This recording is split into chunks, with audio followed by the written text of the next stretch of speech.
Students, इस lecture में हम सेकेंड ईयर केमिस्ट्री का चैप्टर नंबर 3 स्टार्ट करने जा रहे हैं, जिसका नाम है group 3A and group 4A elements. जैसा कि आपको पता है, हमने रिसेंटली चैप्टर नंबर 2 डिस्कस किया है। चैप्टर नंबर 2 के अंदर भी हमने 2 ग्रुप्स डिस्कस किए थे। वो कौन से ग्रुप थे? वो थे ग्रुप 1A और ग्रुप 2A एलिमेंट्स। इन सब एलिमेंट्स की हमने प्रॉपर्टीज़ को डिस्कस किया था, इनके पिक्यूलियर बिहेवियर को, जिसमें लिथियम और बेरिलियम पिक्यूलियर बिहेवियर शो करते थे, इनको डिस्कस किया था, और इन एलिमेंट्स से बनने वाले कंपाउंड्स को भी हमने डिस्कस किया था।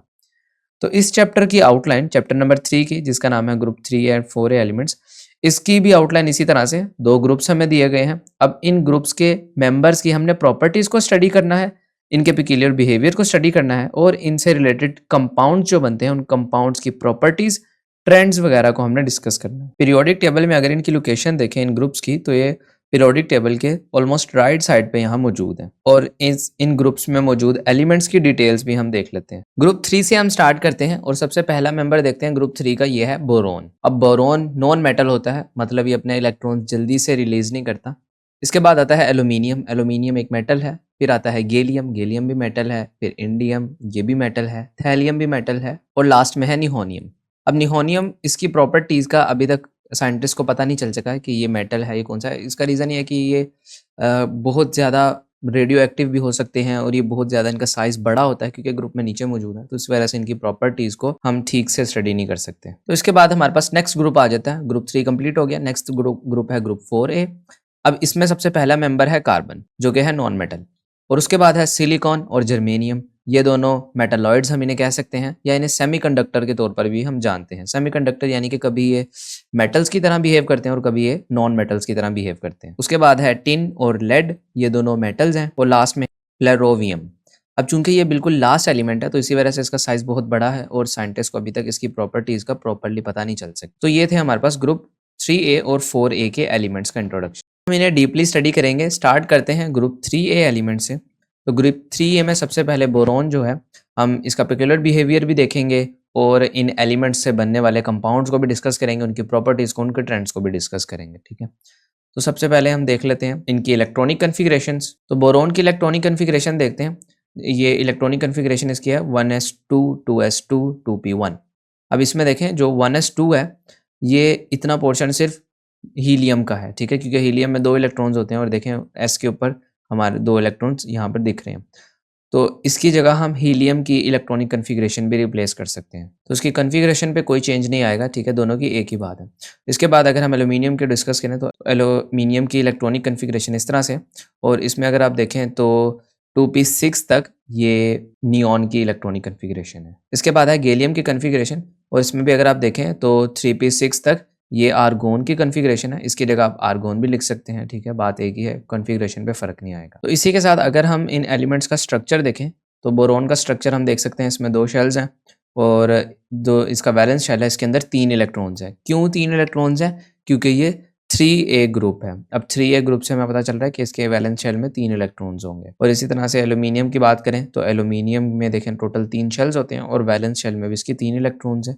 इन सब एलिमेंट्स की खास बात यह है कि इनके वैलेंस शेल में 3 ही ग्रुप 3A से बिलोंग करते हैं। और देखिए, हम ये भी चीज़ नोट कर सकते हैं कि इस ग्रुप में नीचे की साइड पर जैसे जैसे हम मूव कर रहे हैं, एलिमेंट्स के एटॉमिक साइज बढ़ रहे हैं। तो इनके स्ट्रक्चर और कन्फिग्रेशन के बाद अब हम इनकी प्रॉपर्टीज़ को डिस्कस करते हैं। तो प्रॉपर्टीज़ में हम देखते हैं, हमने इस साइड पे प्रॉपर्टी लिख ली है इस कॉलम के अंदर, और यहाँ पर हमारे पास सारे एलिमेंट्स मौजूद हैं। अब देखें, सबसे पहली प्रॉपर्टी है एटॉमिक नंबर। इनके एटॉमिक नंबर क्या है? बोरोन का एटॉमिक नंबर हमें पता 5 होता है। एटॉमिक नंबर का मतलब है कि इसके अंदर इतने इलेक्ट्रॉन्स पाए जाएंगे। ठीक है, या इतने प्रोटॉन्स इसके अंदर पाए जाएंगे। तो यहाँ पर हम देख सकते हैं बोरोन का 5 है, एल्यूमिनियम का 13 है, गैलियम का 31 है, और इंडियम का 49, और हमारे पास थैलियम का देखें सबसे ज़्यादा है 81। तो इसके बाद अगली रो में हम डिस्कस कर लेते हैं इलेक्ट्रॉनिक कन्फिग्रेशंस को। तो बोरोन की इलेक्ट्रॉनिक कन्फिग्रेशन, बल्कि इन सारे की इलेक्ट्रॉनिक कन्फिग्रेशन हमने देख लिया। अब हम इनको इस तरह से एक शॉर्ट फॉर्म में करके लिख देते हैं। तो देखें, यहाँ पर हमने नोबल गैसेज यूज़ किया है, क्योंकि नोबल गैसेज की इलेक्ट्रॉनिक कन्फिग्रेशन कंप्लीट होती है, तो इसको हमने इस तरह से लिख दिया। उसके बाद बात करते हैं आयनाइजेशन एनर्जी की। तो आयनाइजेशन एनर्जी देखें, बोरोन की यहाँ पर है 801, और इसके अलावा एल्यूमिनियम के देखें कितनी कम हो गई। ठीक है, अब यहाँ से आप अंदाज़ा लगा सकते हैं कि बोरोन जो है ये नॉन मेटल बिहेव करता है, और जो एल्यूमिनियम है वो मेटल की तरह बिहेव करता है। अब क्योंकि आयनाइजेशन एनर्जी इलेक्ट्रॉन निकालने की एनर्जी होती है और वो जितनी कम होगी तो उतनी आसानी से एटम इलेक्ट्रॉन निकाल देगा, और जो इलेक्ट्रॉन जितनी आसानी से निकलता है, जो एलिमेंट जितनी आसानी से इलेक्ट्रॉन निकालता है, उसको उतना मेटालिक कहते हैं। तो बहरहाल यहाँ पर हम देख सकते हैं एल्यूमिनियम जो है मेटालिक बिहेव करता है। और इसके साथ साथ आगे अगर हम चलते हैं तो इलेक्ट्रॉनिक कन्फिग्रेशन देखें, ऑलमोस्ट सेम ही रह रही, ठीक है। यहाँ पर इसका हमारे पास कोई स्पेसिफिक ट्रेंड नहीं नज़र आ रहा। उसके बाद इलेक्ट्रॉन एफिनिटी आप देख सकते हैं, बोरोन की है -27 और एल्यूमिनियम की देखें -45 है। उसके बाद गैलियम की -29 है। उसके बाद इंडियम की भी 29 -29 और थैलियम की -30। उसके बाद इलेक्ट्रोनेगेटिविटी आप देख सकते हैं, इलेक्ट्रोनेगेटिविटी सबसे ज़्यादा बोरोन की है, क्योंकि ये इलेक्ट्रॉन्स को अट्रैक्ट ज़्यादा अट्रैक्टिवली करता है, क्योंकि नॉन मेटल है तो इसलिए इलेक्ट्रॉन एक्सेप्ट करेगा, बाकी सब इलेक्ट्रॉन्स देंगे। देखें यहाँ पर 1.5 एल्यूमिनियम की है और उसके बाद गैलियम की, इस तरह से आगे चलती जा रही है। नेक्स्ट है एटॉमिक रेडियस। एटॉमिक रेडियस के जैसे हमने डिस्कस कर लिया है कि जो टॉप के एलिमेंट्स हैं उनका रेडियस छोटा होता है, और जैसे जैसे एलिमेंट्स आगे बढ़ते रहते हैं तो उनका रेडियस जो है वो बड़ा होता रहता है। जैसे कि हम यहाँ देख सकते हैं बोरोन का सबसे छोटा है, एल्यूमिनियम का उससे बड़ा है, और गैलियम का भी बड़ा है, एल्यूमिनियम से बड़ा है, ठीक है, लेकिन बहुत स्लाइटली इंक्रीज किया इसने।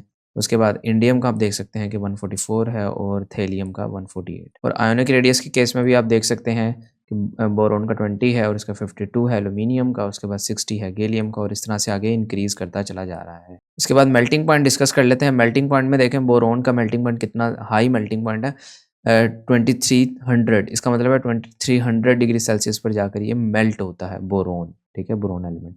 एल्यूमिनियम की बात करेंगे तो ये 660 पर जाकर मेल्ट होता है, और गैलियम की बात करेंगे तो 30 डिग्री सेल्सियस पर ही मेल्ट हो जाता है। और उसके बाद देखें आगे ये इर्रेगुलर फॉर्म में ही चल रहे हैं, ठीक है, यानी कि इसका कोई स्पेसिफिक ट्रेंड नहीं है। बॉइलिंग पॉइंट में अगर हम देखें बोरोन का बॉइलिंग पॉइंट कितना ज़्यादा है, और एल्यूमिनियम का भी अगर देखें तो एल्यूमिनियम का भी बॉइलिंग पॉइंट काफ़ी ज़्यादा है, और इस तरह से गैलियम का भी ज़्यादा है, और इंडियम का भी, और उसके अलावा थैलियम का भी। अब यहाँ पर आप देख सकते हैं कि boiling point down the group decrease कर रहे हैं, ठीक है। जो एलिमेंट जितना टॉप पर है उसका बॉइलिंग पॉइंट उतना ही ज़्यादा है, यानी कि रेगुलर फॉर्म है। फिर डेंसिटी की बात करेंगे तो डेंसिटी भी देखें बोरोन की 2.33 है, और एल्यूमिनियम की 2.7, यानी कि इंक्रीज़ कर गई है। उसके बाद गैलियम की देखें, गैलियम की भी इंक्रीज़ कर गई है, और इंडियम की, और इस तरह से थैलियम की, ये सब इंक्रीज़ कर रहे हैं, ठीक है।